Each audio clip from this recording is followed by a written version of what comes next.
Hi guys, welcome to my YouTube channel. आज की video में हम देखेंगे सूजी का हलवा बनाने की रेसिपी। इसमें बहुत कम घी डलता है। इसे फ्रिज में रखने की ज़रूरत नहीं है, यानी जब तक ये ख़त्म नहीं होगा बाहर ख़राब नहीं होगा। साथ ही आप इसके लड्डू भी बना सकते हैं।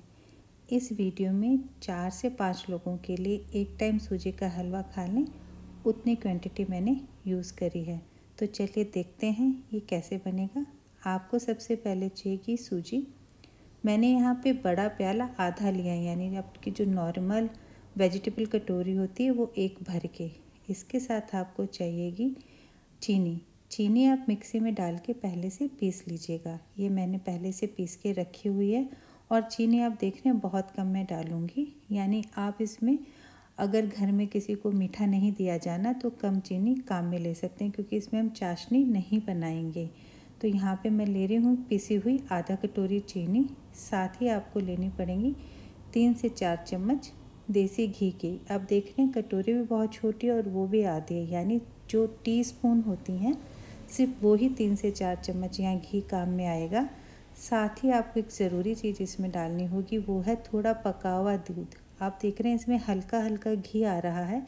तो जब आपके घर का दूध थोड़ा पक जाए तो उसे आप हलवा बनाने के यहाँ पे हम काम में लेंगे।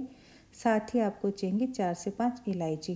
बादाम, काजू, किशमिश ऑप्शनल है, आप चाहें तो डाल सकते हैं। हाय गाइस, किसी वजह से कढ़ाई रखने का वीडियो और उस पर गैस ऑन करके सूजी डालने का वीडियो मैं नहीं बना पाई हूँ। यहाँ मैंने आप देख रहे हैं एक बहुत बड़ी कढ़ाई ली है, सूजी जितनी है उससे ज़्यादा। उसका कारण ये है कि मुझे सूजी को फैला फैला के सेकना। आप देख रहे हैं मैंने सूजी को फैला दिया है, यानी मैं उसे एक जगह रख के नहीं सेकूँगी, चारों तरफ घुमा घुमा के सेकूँगी, ताकि एक तो सिक जाए और साथ ही जले नहीं। अगर मैं छोटा बर्तन लूँगी तो मुझे सूजी को घुमाने में दिक्कत आएगी। इस तरह आप सूजी को फैलाते रहें और सेकते रहें। अगर आप छोटा बर्तन ले रहे हैं तो आप ध्यान रखिए कि गैस बिल्कुल कम हो और उसे आप लगातार चलाएं। ये 10 से 12 मिनट के अंदर सिक जाती है। ये सिक गई है, इसका पता लगाने का एक बहुत आसान तरीका है।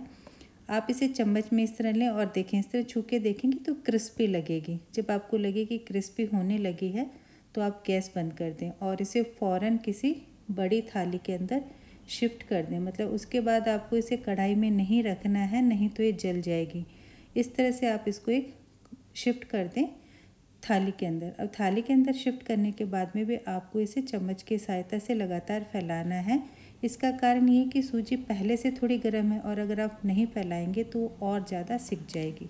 अब आप उसी बड़ी कढ़ाई को वापस गैस पे गर्म करने के लिए चढ़ा दीजिए। इसका कारण ये है कि ये पहले से अच्छे से गर्म है, यानी ये पूरी अच्छे से अंदर से गर्म हो चुकी है। इसमें आप डाल दीजिए 3 से 4 चम्मच छोटी गाय के घी की। आप चाहे तो नॉर्मल घी भी काम में ले सकते हैं, पर मैं यहाँ गाय का घी काम में ले रही हूँ। आप देख रहे हैं कि ये एकदम से घी डालते ही पिघल गया। इसका कारण ये है कि कढ़ाई अंदर से पूरी तरह सिकी हुई थी। गैस धीमी रखें, हमें घी को जलाना नहीं है। अब जब आपको लगे कि हाँ ये घी गर्म हो गया है अच्छे से, तो अब इसके अंदर आपको डालनी है सूजी। आप ये देखने के लिए कि भाई ये घी गर्म हो गया है, चाहे तो 2-3 दाने सूजी के इसमें डाल के चेक कर सकते हैं। जैसे आप उसके अंदर डालेंगे तो तैर के वापस ऊपर आते हैं। तो चलिए अब हम इसमें आगे की प्रोसेस करते हैं। फ्रेंड्स, एक बहुत ज़रूरी बात, जब तक ये हलवा बनेगा आपको कढ़ाई के पास ही रहना पड़ेगा, यानी आप इसे छोड़ के नहीं जा सकते, क्योंकि इसे बहुत चलाना पड़ता है।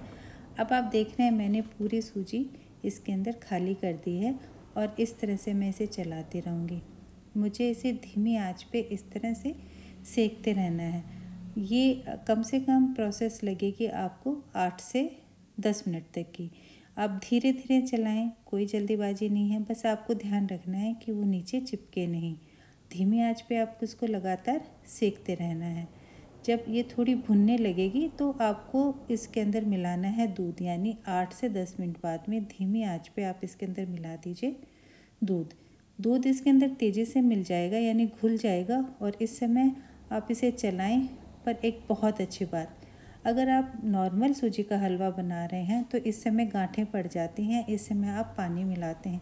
लेकिन आप नोटिस कीजिए यहाँ पे ना तो गांठें पड़ी हैं, ना हमने पानी मिलाया है, और दूध एकदम से उसके अंदर एब्जॉर्ब हो गया। और देखिए हलवा 1 मिनट के से भी कम समय में थाली के अंदर घूमने लग गया है। अब आप इसे धीरे धीरे यूँ एक एक छोटा छोटा टुकड़ा लेके सूजी के हलवे का और उसे कढ़ाई के साथ में घिसें ताकि वो अच्छे से और सिक जाए और आपस में एक दूसरे के साथ अच्छे से मिक्स हो जाए। सूजी के हलवे को इतना इसलिए रब करना चाहिए कढ़ाई से या जिस बर्तन में आप बना रहे हैं उससे, ताकि वो आपस में इस तरह से मिक्स हो जाए सूजी के दाने कि वो अलग अलग ना लगें, क्योंकि जब आप सूजी हाथ में लेते हैं तो उसके दाने अलग अलग होते हैं। अब आप यहाँ देख रहे हैं कि मुझे इसे चलाते हुए 1 मिनट हुआ है। बस 1 ही मिनट आपको चलाना है और उसके बाद में आपको मिला देनी है पिसी हुई चीनी। यहाँ मैं आधा कटोरी से भी कम पिसी हुई चीनी काम में ले रही हूँ। उसका एक कारण है, क्योंकि अगर आप बाज़ार से बूरा लेके आते हैं तो कितनी मीठी है इसका अंदाज़ा नहीं हो पाता। अब आप यहाँ देख रहे हैं कि चीनी मिलाते ही हलवे ने फिर से अपनी जो डेंसिटी है उसे लूज़ कर दिया, यानी वो फिर से थोड़ा गीला हो गया है। ये इसलिए है क्योंकि चीनी उसके अंदर घुल गई है। अब बारी है इलायची डालने की। आप चाहें तो इलायची पाउडर डाल दें, पर मैं इस तरह से ताज़ा इलायचियों को तोड़ के ही उनके बीज डालती हूँ। इलायची के छिलके आपको नहीं डालने चाहिए क्योंकि उससे थोड़ा कड़वेपन का स्वाद आता है। अब एक बार आप इसे और चला दें मुश्किल से 5 से 10 सेकंड के लिए। ये रियल टाइम रिकॉर्डिंग है, कोई फास्ट फॉरवर्ड या मैंने कुछ नहीं काटा है। अब आपको इस तरह से नज़र आने लगेगा कि अब ये आपस में चिपकने लगा है, यानी कि अब आपका हलवा ऑलमोस्ट बनके तैयार है। यहाँ पे 1 मिनट चलाने के बाद में बारी है किशमिश ऐड करने की। किशमिश आप पहले से भिगो दें अगर आप सूजी के हलवे में डाल रहे हैं, क्योंकि कच्ची किशमिश आप डालेंगे तो पकी हुई नहीं लगेंगी खाते समय। और पहले से भिगो के रखें और इस तरह से आप सूजी के हलवे में इसे इस तरह मिला दीजिए। मिलाने का कारण ये है कि इसमें हल्का सा जो भी पानी है वो सूजी के हलवे के साथ मिलके सिक जाएगा और उड़ जाएगा, तो ये ख़राब नहीं होगा और किशमिश भी थोड़े सिक जाएंगे। जैसे ही आप इसे आधा मिनट चलाएं तो अब इसको गैस को आप पूरी बंद कर दें और फ़ौरन इस हलवे को आप किसी बर्तन में निकाल दें। मैं यहाँ इसे कांच के प्याले में निकाल रही हूँ क्योंकि हमने लॉकडाउन में इसे बनाया था सूजी के केक के जैसे, तो मैंने इसे निकाल लिया है एक कांच के बर्तन में और इसके अंदर मैं निकालने के बाद एक कटोरी की मदद से इस तरह धीरे धीरे ऊपर से प्रेशर दूंगी। उसका कारण ये है कि सूजी का हलवा अच्छे से अंदर बैठ जाए और उसमें बिल्कुल भी हवा नहीं रहे, ताकि ये एकदम से सेट हो जाए और जब भी आप इसे पीसेस में काटें तो एकदम समान रूप से आपको अच्छे से क्यूब्स इसके निकल के आएँ या बर्फ़ी निकल के आएँ या बड़े चंक्स इसमें से निकल के आएँ। और बस अब इसके ऊपर आप चाहें तो काजू या बादाम गार्निश कर सकते हैं। आपका सूजी का हलवा बनके तैयार है। आई होप कि सूजी के हलवे की रेसिपी आपको यूनिक लगी है, क्योंकि सही में यूनिक है। इसमें चाशनी या बहुत सारा घी मैंने काम में नहीं लिया है। इसमें कोई चांसेस नहीं है कि सूजी कच्ची रह जाएगी। इसमें बिल्कुल चांस नहीं है कि आपका घी जल जाएगा या मीठा कम ज़्यादा हो जाएगा। जल्दी मिलती हूँ नए रेसिपी के साथ। चैनल को लाइक एंड सब्सक्राइब प्लीज़ ज़रूर कीजिएगा। बाय।